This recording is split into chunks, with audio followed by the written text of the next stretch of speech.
Guys, just wanted to share something that's been on my heart.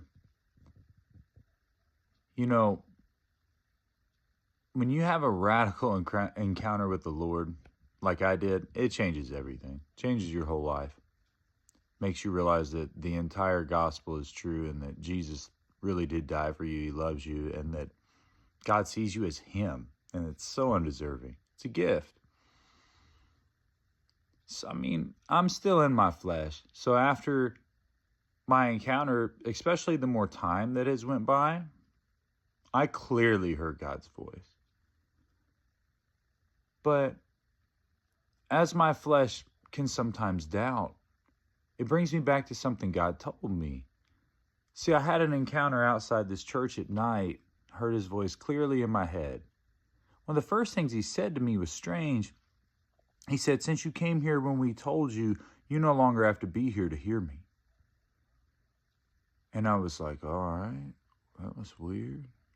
I came home and had an encounter, and I was like, oh man, I really don't have to be there to hear him. I heard him at home too. But it's something much deeper than that.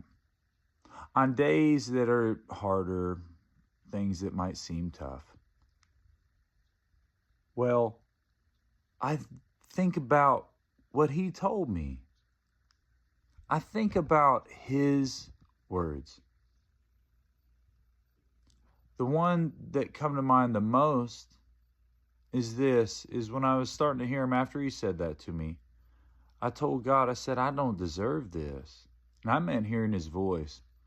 And he said, Kyle, this isn't salvation. That's for all men. That's what we don't deserve. But it's for all men. And I don't have to be there to hear that. I can hear his rhema word anywhere I am.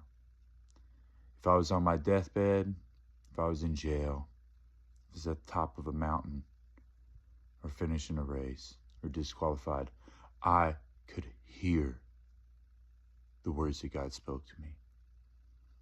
They're burned in my soul for eternity. I am so grateful for this encounter because it is a gift from God.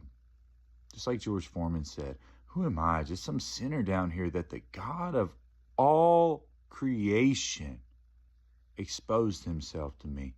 I was in awe and reverence, and I was melted on the floor the next day.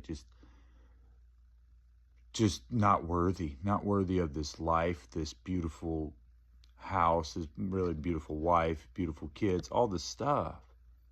It didn't matter. He loves me. He loves you too. Turn to him, guys.